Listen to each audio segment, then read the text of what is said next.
Om Ajnanatimirandhasya Jnananjanashlakaya Chakshurunmilitam Yena Tasmai Shri Gurave Namaha. Hare Krishna.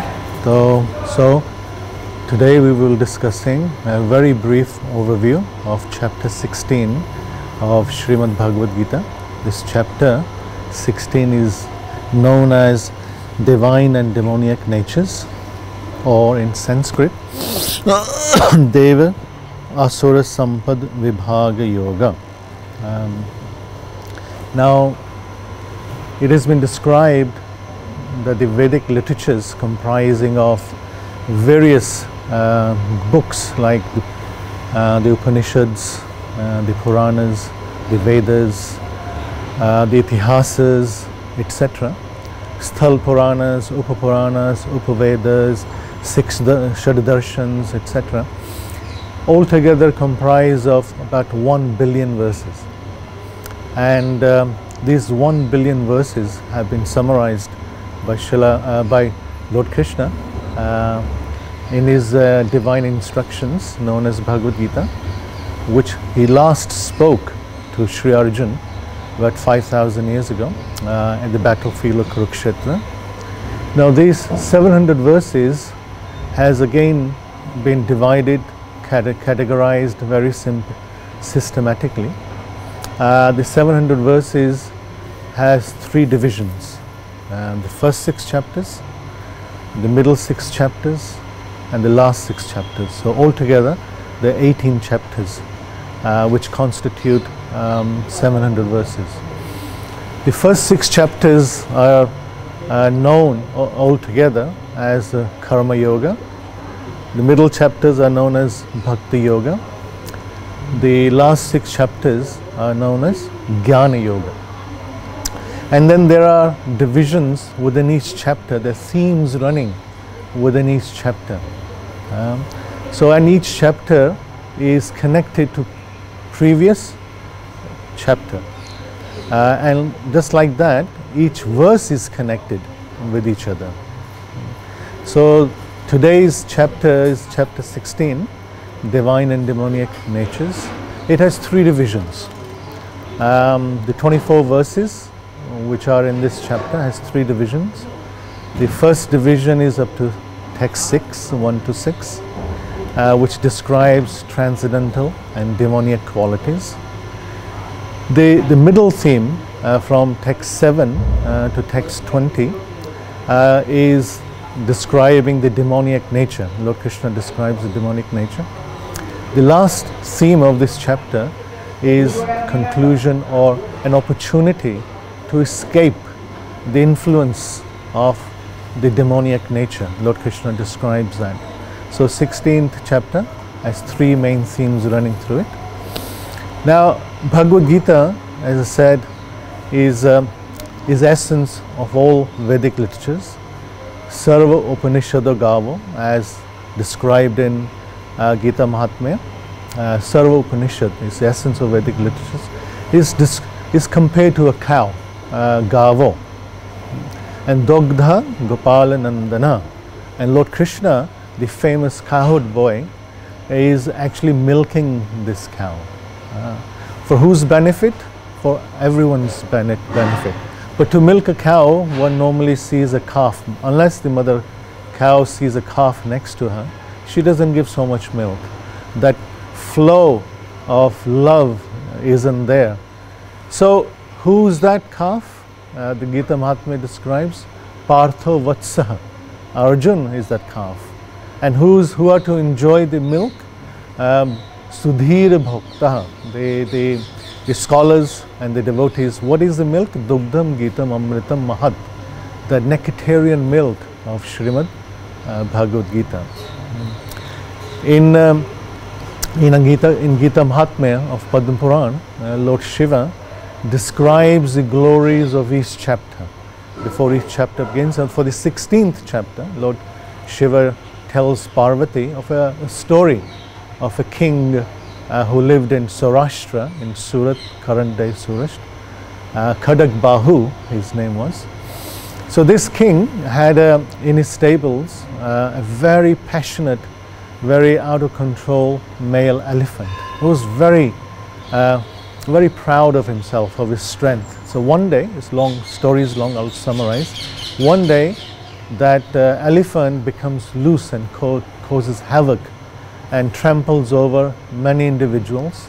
The news gets to the king. King comes to the stables and sees what damage the elephant has done, and then as he is about to go and control the elephant, because he knew the science of controlling passionate elephants, while he's walking towards the elephant, him and his entourage sees a very peaceful young Brahmin who's just had a bath in the river. Is quietly chanting some verses. As he's quietly chanting, very peaceful, very amazingly powerful looking aura, a powerful aura emanating from his body. He approaches the elephant, though everyone tells him not to go because he will also be killed just like others. But he approaches the elephant while reciting some verses, and as he approaches the elephant, because of his very peaceful nature, as soon as the elephant sees him, the very wild elephant becomes also peaceful. And the Brahmin actually pats him, strokes the elephant, and he is about to leave. Then the king approaches him and pays obeisances to the Brahmin and asks the Brahmin, where does he get his peacefulness from? Where does he get his amazing powers from? The Brahmin says that he daily recites the verses from the 16th chapter of Bhagavad Gita. And while taming that elephant, he was chanting the first 3 verses of the 16th chapter of the Bhagavad Gita.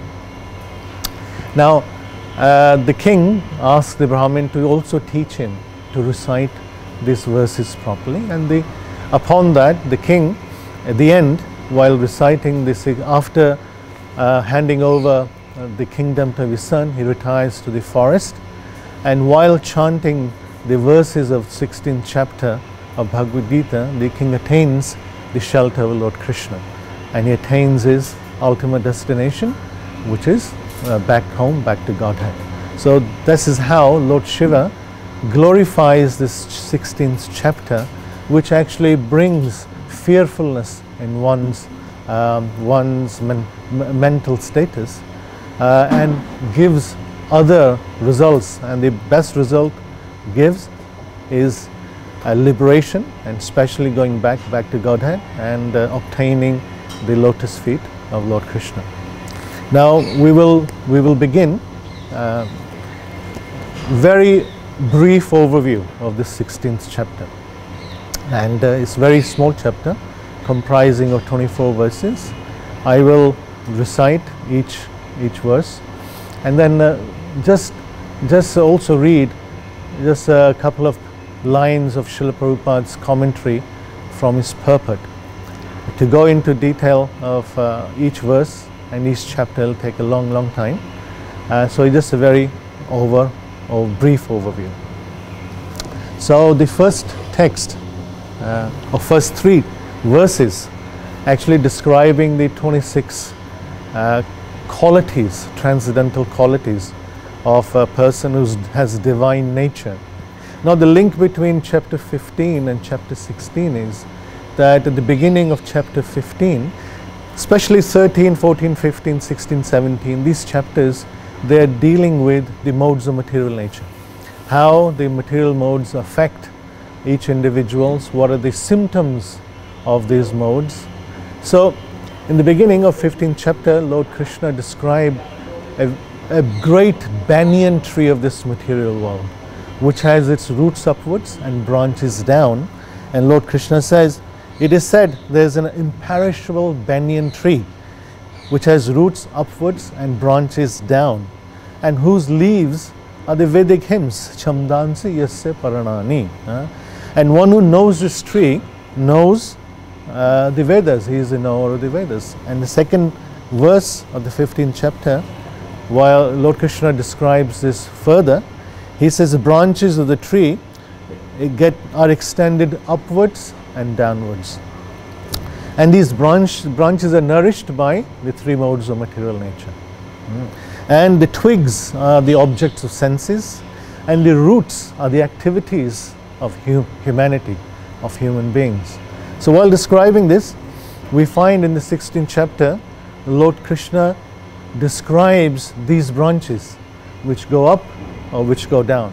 Those branches go up actually are relating with divine nature, and those branching going down are relating with demoniac nature.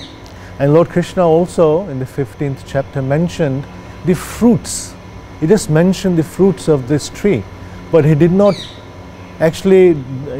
say what these fruits are. And the 16th chapter, Lord Krishna will describe what are these fruits. And these fruits in terms of the qualities, of demoniac qualities and divine qualities. In fact, we find this 16th chapter, only out of 24 verses, only 3 verses will describe 26 divine qualities.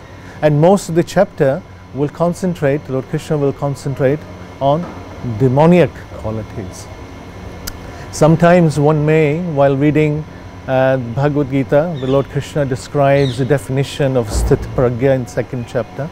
Person who's self-realized, person who has advanced on the path of bhakti with pure heart, person who surrendered to Lord Krishna, and person who has controlled his senses. So all these symptoms are described. Sometimes reading, one may, especially some of us, may think, I'm far beyond even coming close to these qualities. I have to do so much effort to reach these qualities. It's not me. So it's sometimes difficult to relate with these wonderful divine qualities for some of us. But it's easy for some of us to relate to the qualities of the demoniacs, as Lord Krishna is describing. And we will see why. So while reading these qualities, I said, oh, that's me. The demoniac qualities, I can relate to that. It's I find it hard to relate to the divine qualities. So these 26 qualities, Lord Krishna begins. Sorry, I will go here. He says,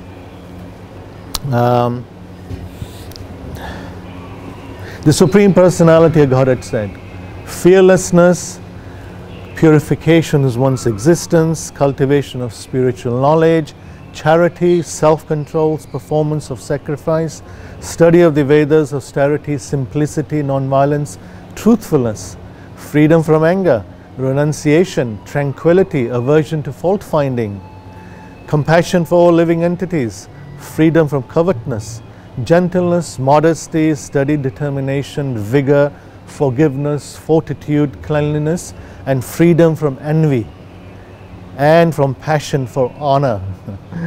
These transcendental qualities, O son of Bharat, belong to godly men endowed with divine nature.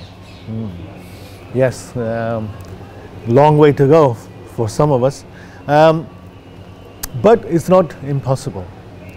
These qualities described in Bhagavad Gita as well as in Srimad Bhagavatam, all of us have in these qualities inherent with us. They just covered, as Chaitanya Mahaprabhu describes in Chaitanya Charitamrita. These are covered by our conditioning, the process of unconditioning us, and so these qualities can be revived is the process of sadhana bhakti. In fact, all of them are within the heart. Nitya Siddha Krishna Prem Asadhya Kabu Noy Shravanadi Chit Kare Shuddha Chit Kare Uday. So just by Shravan or hearing and chanting, these qualities will be revived. But until then, one should not try to be on artificial level and pose oneself to have one of these qualities. Otherwise, and Krishna says that one is categorized as a pakhandi or a pretender.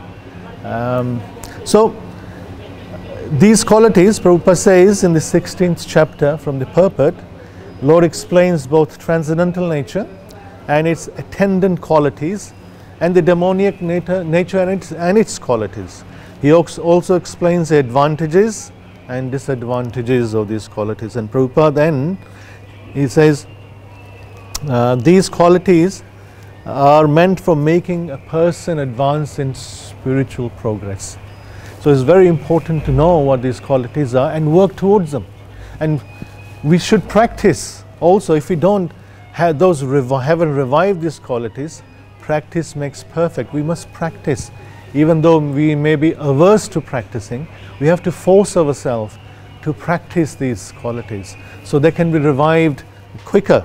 And Prabhupada ends his purport, long purport, by saying, all these 26 qualifications mentioned are transcendental qualities.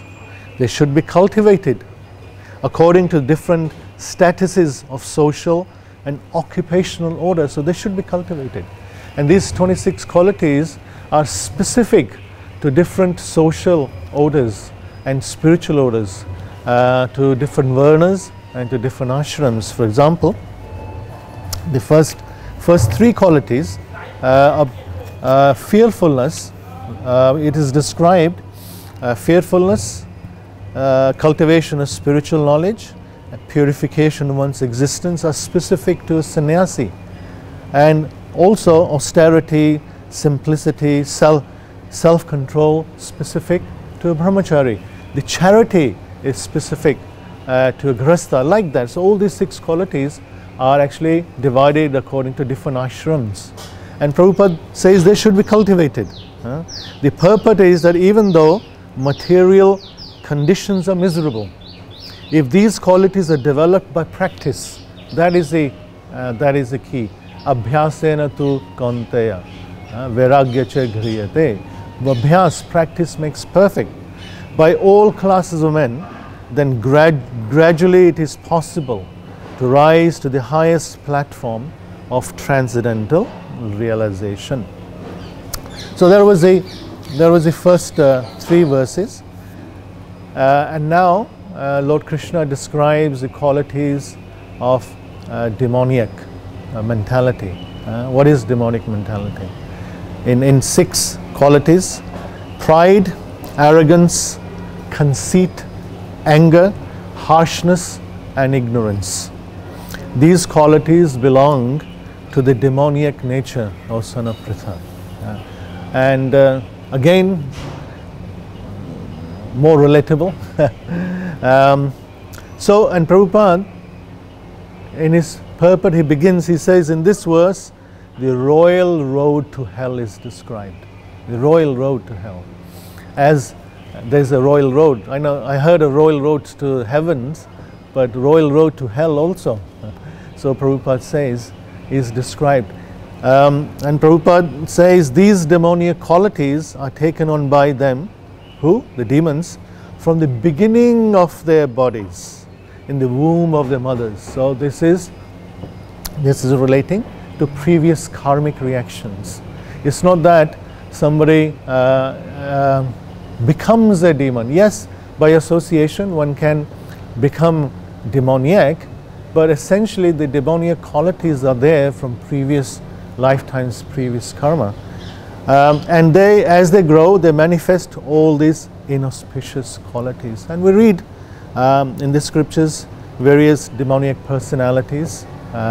As they grow older, they actually showing these demoniac natures. So we move on. Next verse, text 5. After hearing these demoniac qualities, actually Arjun could not also relate so much to the divine qualities. When he heard the demoniac qualities, Arjun was thinking, am I demon also? Because I'm engaged in ghastly warfare, I've been asked to kill all my relatives, and especially Arjun was attached to his grandfather Bhishmadev, and obviously his guru Dronacharya. So Arjun is thinking, am I also a demon? Because I'm about to kill all these millions of people. And here Lord Krishna reassures in the text 5, he says the transcendental qualities are conducive to liberation. And that is the point. So that's why Prabhupada says they must be cultivated, for they will assist us to attain liberation. Liberation for a devotee case is going back to Godhead. Whereas the demoniac qualities make for bondage. But here Krishna, the next sentence, he says, do not worry, O son of Pandu, for you are born with divine qualities. Because Arjuna was thinking, as I said earlier on, he has a demoniac nature, and Krishna is reassuring them. And Prabhupada says, and why Arjuna was thinking that he has these qualities? Because, as Prabhupada points out, for a Kshatriya, a military man, shooting arrows at the enemy is considered transcendental, and refraining from such duty is demoniac. Arjuna wanted to escape from his duty as a warrior, as a Kshatriya. Kshatriya means, a warrior means to protect, and to protect he must fight, and to defend, to protect and defend.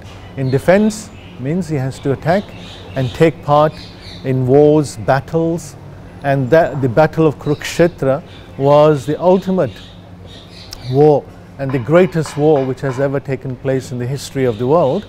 And Arjuna, as a Kshatriya, who he waited 14 years, many years, Arjuna and the Pandavas waited to get the kingdom back, even by force, after all the other methods failed. But at the end, when Arjuna saw all his relatives, he actually backed out. He became distressed, he became weak, Hirdaya Dorlabhyam, he became weakness of the heart that was displayed, and he refused to fight. And that's why Lord Krishna spoke these divine instructions to him, to make him understand that duty is paramount, irrespective of all the circumstances one may find oneself. And the story of Kach and Devyani comes to mind from Mahabharata. And Kach, while performing his duty, he rejected his Devyani, who Devyani loved Kach and Kach loved Devyani, but duty was paramount. Similarly, Arjuna has been reminded of his duty by Sri Krishna. And therefore, Krishna is saying, don't worry Arjuna, ma shucha, don't worry, you are born with divine nature. You just perform your duty. Therefore, Prabhupada says there was no cause for Arjuna to lament. Anyone who performs the regulative principles or different orders of life is transcendentally situated. So all of us, we have to perform our duty. We know what the duty is in the path of Krishna consciousness, and we must perform that irrespective of our circumstances. There are many circumstances which become obstacles on the path of devotional service. There are many obstacles, no doubt. Irrespective of that, through association, through inspiration, through prayer, through determination, and through keeping duty as paramount, we must face these obstacles and progress on the path of devotional service. Next, in the text 5, Lord Krishna is describing, he says, in this world there are two types of created beings. One is called divine, the other is called demoniac. I have already explained to you at length the divine qualities. Now hear from me, O Arjuna, the demoniac qualities. In the 15th chapter, text 16, Lord Krishna also mentioned two types of created being, Shar and Akshar. He said, in this world, Shar sarva bhutani, kutastho akshar uchyate, dvam imo purusha loke, shar akshar evacha. So there are two types of beings, fallible and the infallible. And this world comprises of the fallible, this material world, and the spiritual world comprises of the infallible. And Lord Krishna again pointing this out, there are two types of individual. Those who are born with divine qualities. What is the symptom? Those who have divine qualities, they have a regulated life. They don't act whimsically. and they act according to the scriptures. Whereas the demoniac, they act whimsically, the irregulated life, and they don't follow the scriptures. They reject the scriptures. That is what this chapter is telling us, what Lord Krishna is describing. One who does not follow the regulated principles as laid down in the scriptures and who acts according to his whims is called demoniac. So, text 7 to text 20, Lord Krishna will describe the demoniac nature. Arjun will listen to that very carefully, and Krishna will again reassure Arjun, don't worry, you don't have any of these natures. So don't worry, you are a divine personality. And that will encourage Arjun to take up his duty. Because from text chapter 1 up to text chapter 18, Arjun listens. Lord Krishna is telling him to do this, to do that. Arjun asks questions, etc. But he is always in doubt. Right to the end of chapter 18, Arjun is in doubt whether to fight or not, whether to kill his relatives, his guru and his grandfather. Only at the end of chapter 18, Arjun says, Karishya vachanam tab. I will do whatever you say. So now,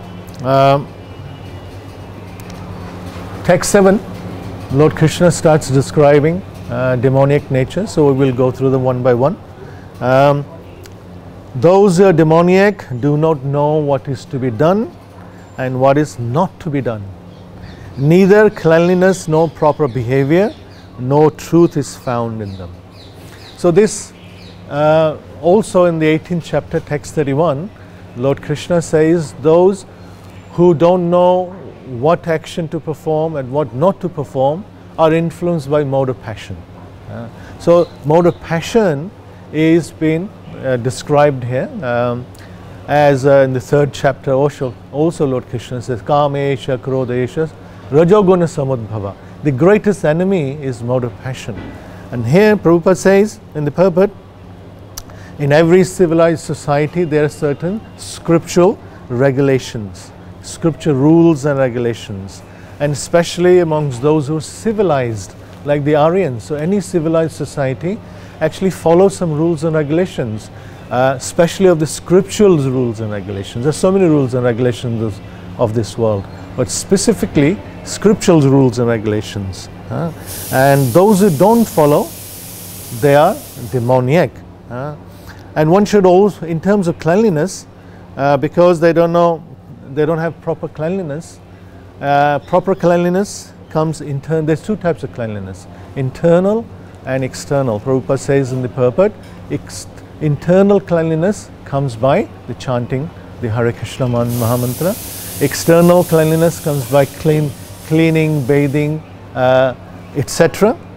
And behavior, as far as behavior is concerned, proper behavior again comes from the scriptures. The scriptures tell us what proper behavior is, and this behavior, while enacted by the great acharyas and our preceptors, tell us how to behave in society, behave with each other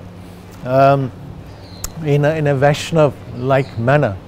And Prabhupada recites in his purport Manu Samhita, because Manu Samhita written by Swayambhav Manu, the first of the 14 Manus in this particular day of Brahma. He wrote this Manu Samhita long time ago. And Prabhupada says this Manu Samhita even today is been used in India in legal circles. The law for Hindus, there are many laws in India: the Muslim law, the Christian law, the general law, and Hindu law. And Hindu law is very much based still on Manu Samhita. So Prabhupada says, he gives one example. There are many other scriptures as well: Prashara Samhita, Yagyavalkya Samhita, etc. But Manu Samhita is prime. And obviously Bhagavad Gita is foremost in terms of how one should behave. Text 9, following such conclusions, the demoniac who lost to themselves have no intelligence, alpa buddhya, Krishna says, engage in unbeneficial, horrible works meant to destroy the worlds. this horrible, unbeneficial destruction of the world. Work means ugra karma. Krishna says, prabhavantya ugra karmana shaya jagato ahitaha. Unbeneficial work. And Prabhupada talks about killing animals is ugra karma. He says in his purport, the development of nuclear weapons is ugra karma. And he says, anytime, at any moment, war may take place.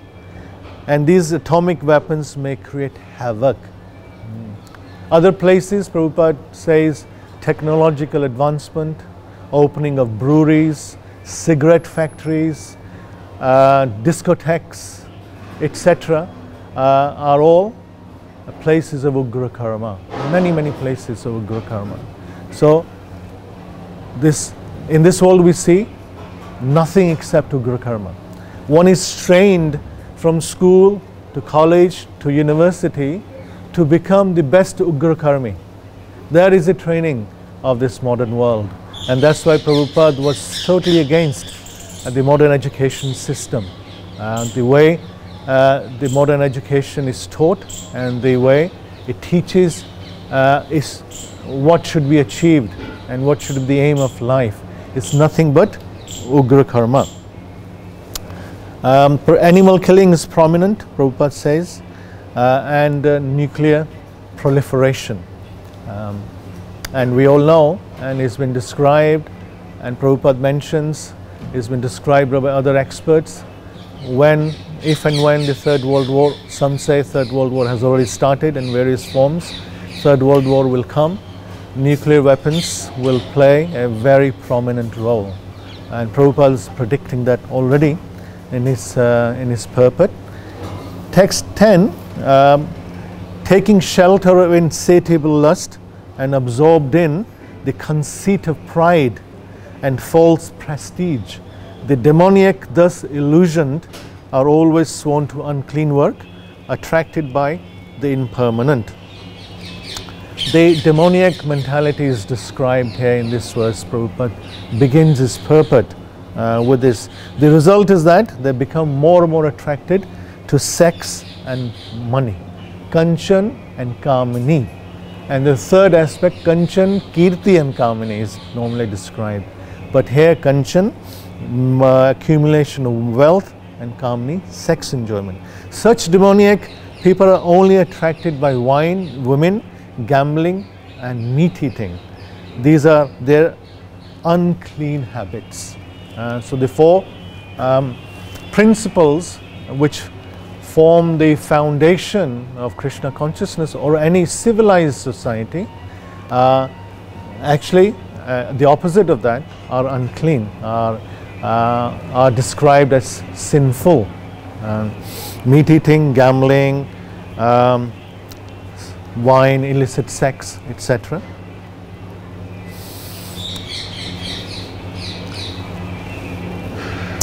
Text 11:12, they believe that to gratify the senses is the prime necessity of human civilization. Thus, until the end of their life, their anxiety is immeasurable. Bound by a network of hundreds and thousands of desires and absorbed in lust and anger, they secure money by illegal means for sense gratification. And we know, as I said earlier, the whole of modern civilization, from birth to death in this world, only one thing is taught: how to enjoy one's senses, how to not just enjoy, but how to become expert in enjoying the senses. One's training in school, college, university, at work is nothing but to earn money and to enjoy, and to satisfy one's unsatiable calm or sex desire.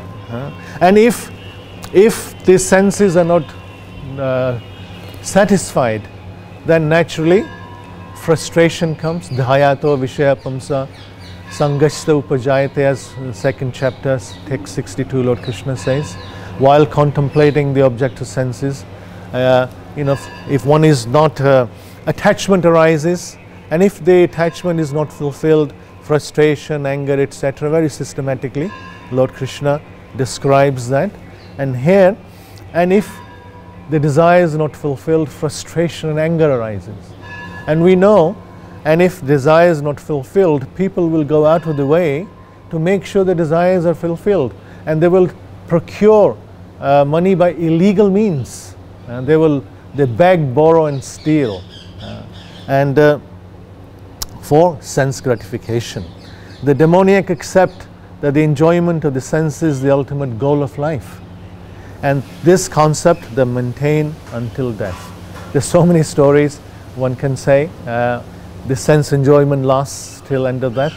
One very famous one with Akbar and Birbal, we all know that story. And we all know that in this day and age, even though people, they're almost on the deathbed, but they're performing, having all kinds of different operations to make sure the sex desire is intact. Anyway, so many things can be said, because that is their aim of life, to enjoy until death.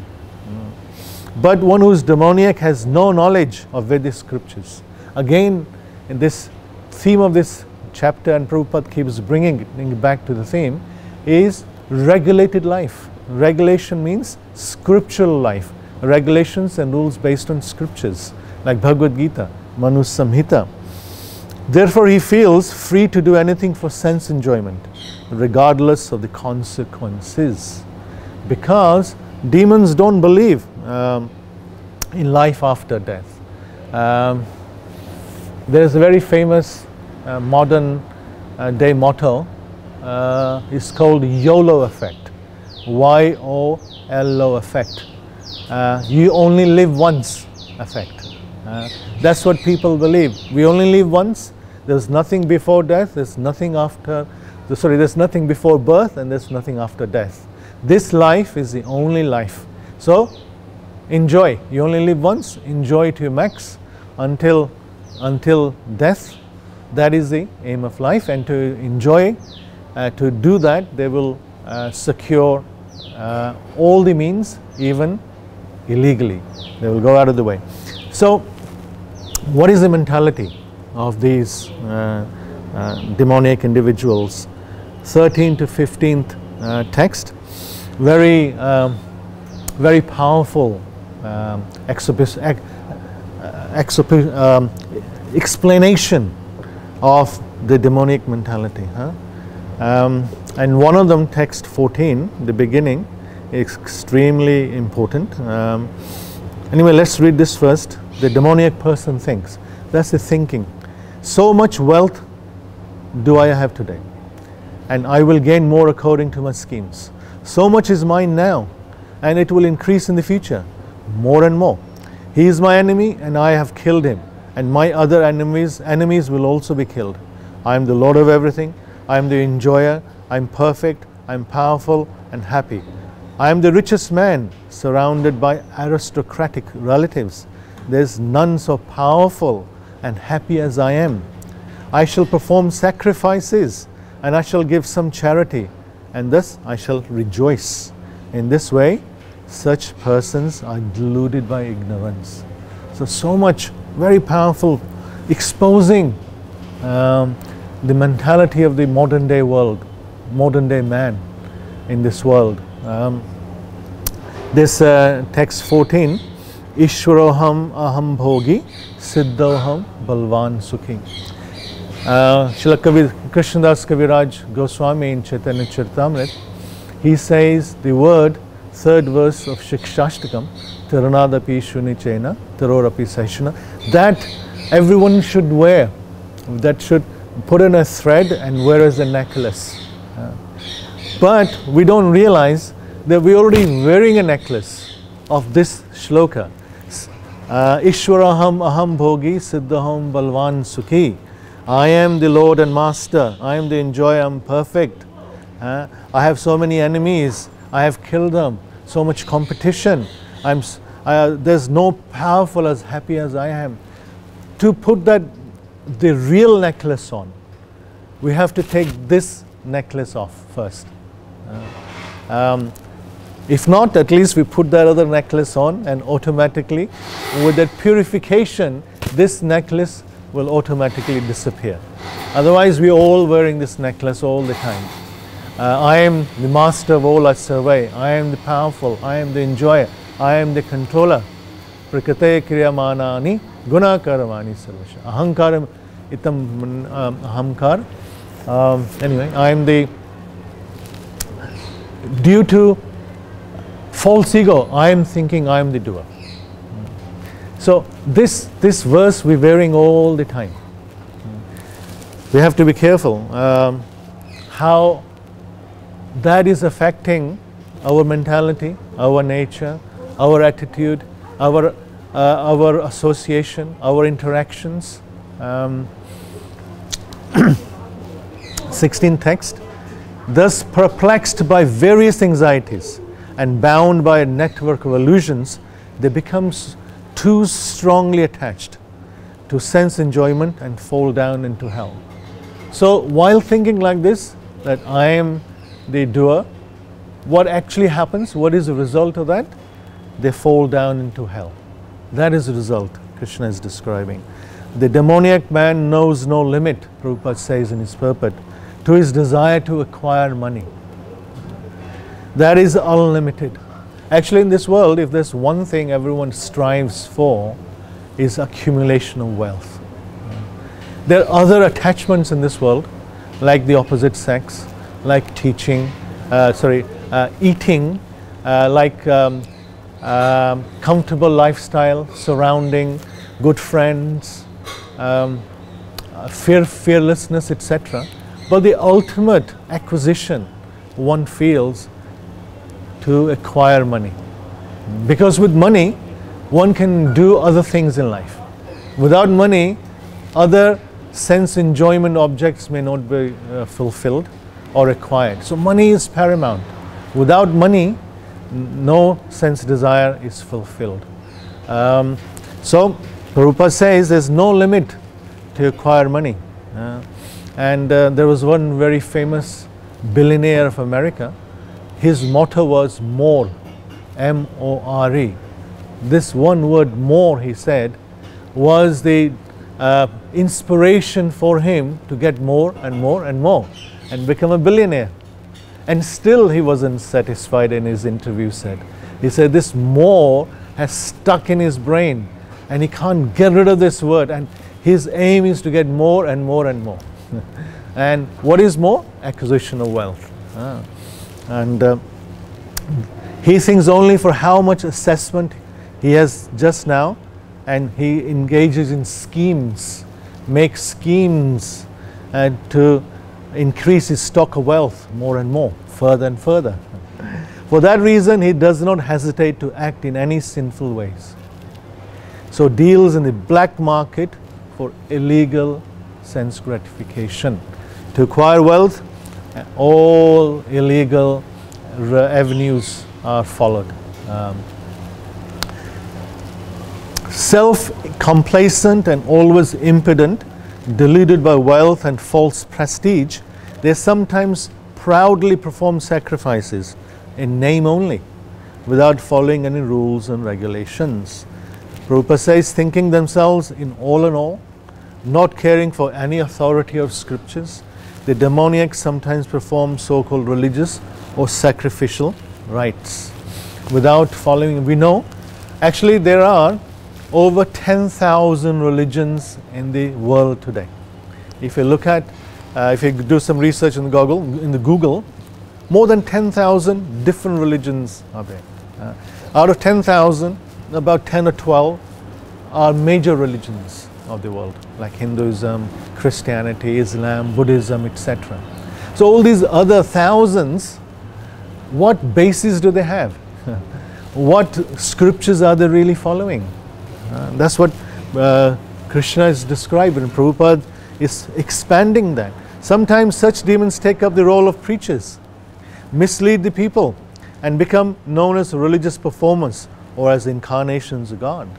We know the biggest cheating is done in the name of religion today. In India also, the very famous thugs or thugs are from Banaras. Banaras ke thug. Banaras means a spiritual place. The greatest teachers are the so-called religious institutions or religious individuals or godmen in India. And it's very much prevalent all over the world. We find the other forms of religion preachers, they actually delude and cheat people. Why? They want to acquire money. And the so-called incarnations of God, there's so many incarnations of God in the world. Unless they identify themselves with God, no one will take them seriously. Unless they say, I am incarnation of such and such, they won't be taken seriously. And if so, some of these individuals, through their practice of Ashtanga Yoga, they have acquired some siddhis, and they display that, they become even more powerful. But Prabhupada said these are all cheaters. They take the dress of renounced order of life and engage in all nonsense in that way, in that dress. And we know there's so many examples currently in India. There's so many so-called sadhus, very famous, very with lot of disciples, and they're very erudite sadhus. Some of them right now are in jail because of the nefarious activities, because of the demoniac activities as Krishna is describing here. Bewildered by false ego, strength, pride and lust and anger, the demons become envious of the Supreme Lord, who is situated in their own bodies and the bodies of others, and blaspheme against the real religion. So these demoniac individuals, they become envious not of the Lord and who's situated in their other bodies. In fact, they become envious of themselves in one sense.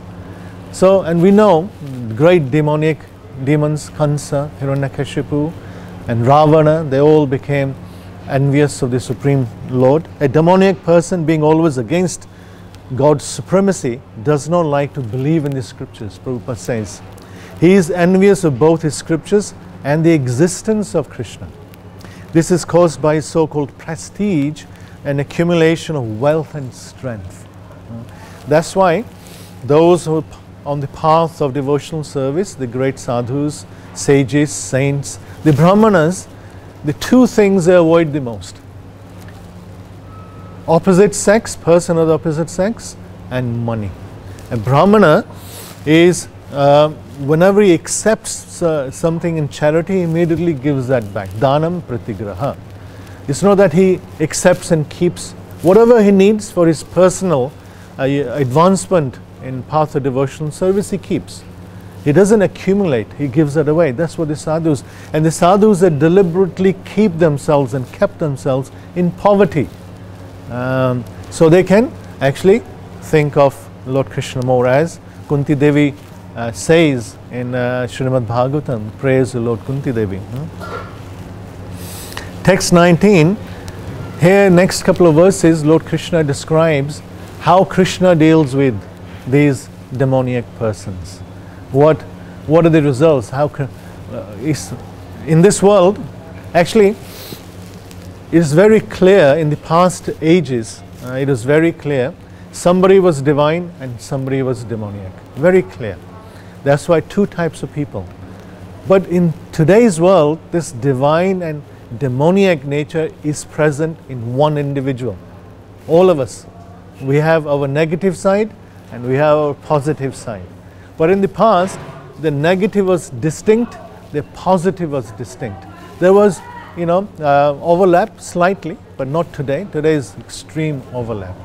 And how Krishna deals with these demoniac personalities, he describes in the next couple of verses. Krishna says, those who are envious and mischievous, who are the lowest among men, I perpetually cast them into the ocean of material existence, into various demoniac species of life. Prabhupada says, as it is clearly stated here, that they are perpetually put into the womb of demons, and thus they continue to be envious. The lowest of mankind, such demoniac species of men are held to be always full of lust, always violent, and hateful and always unclean.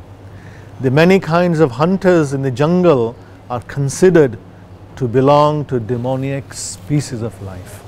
So even in this world we live in, there's a demoniac nature subtly, and there's a demoniac nature grossly, the internal and external. One may have a so-called clean habits externally, but worse than that is one's consciousness, whether that's demoniac or divine, the internal consciousness. There's a saying, and Prabhupada quotes that, a fool, a suited, booted, a well-dressed fool is only recognized until when he speaks. He can fool people through his external behavior, not behavior, external dress. But as soon that individual starts speaking, behaving, immediately his internal mentality, nature comes out. So the hunters, the so-called scientists, the so-called other individuals who propagate ugra karma, they have been described here, what Krishna does to them. And then Krishna says, attaining our repeated birth among species of demoniac life, O son of Kunti, such persons never approach me. Gradually they sink down to the most abominable type of existence. A question naturally comes to mind, and Prabhupada asks the question, the purport. It is known that God is all merciful, but here we find that God is never merciful to the demons. So the question comes, will demons be ever liberated, or will they always remain in that position? And Prabhupada does says, God should,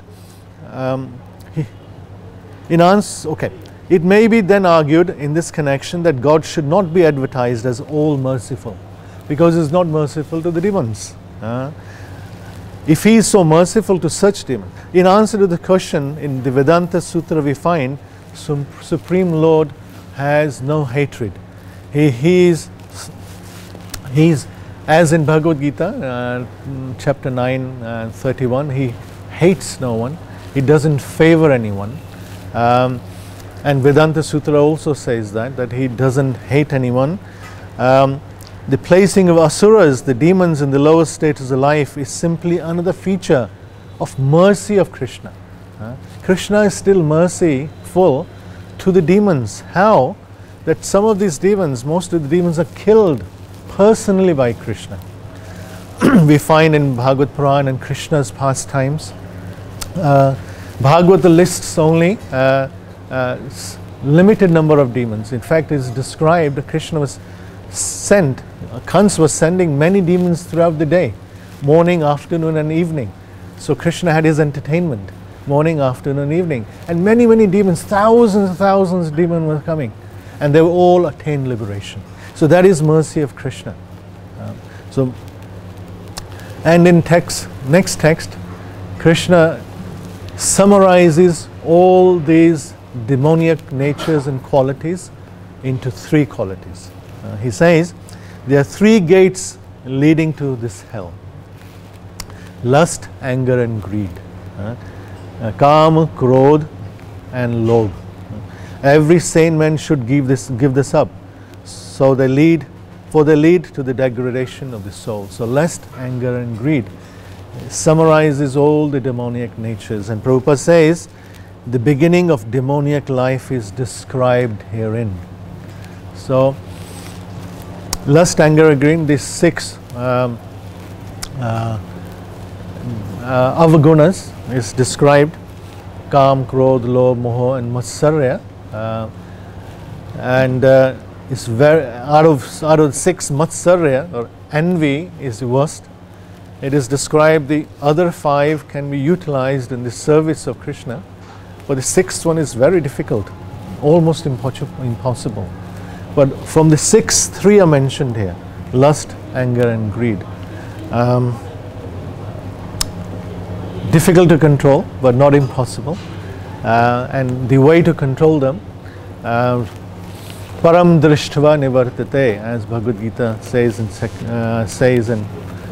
chapter 2, Lord Krishna, that we have to experience the higher taste. It's not that one individually or separately have to work on these demoniac natures to go above them, but rather we should experience a higher taste by practicing sadhana bhakti.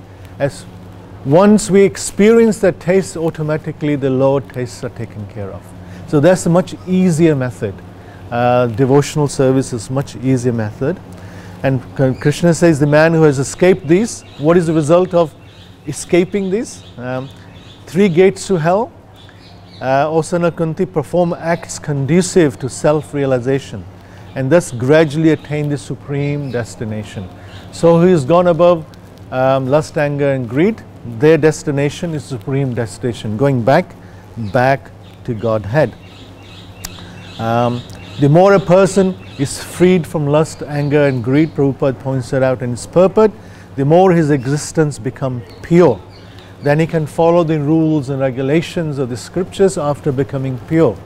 By following the rules, one gradually raises himself to the platform of spiritual realization. By cultivating of this knowledge, one can be elevated to the highest point of self-realization. And last 2 verses, Krishna gives one negative statement and one positive statement. Negative statements, text 23rd, he who discards scriptural injunctions and acts according to his own whims attains neither perfection nor happiness, nor the supreme destination. So coming back to scriptural injunctions, following rules and regulations, one who discards them, a demoniac individual discards them. They don't believe in God or scriptures or any rules.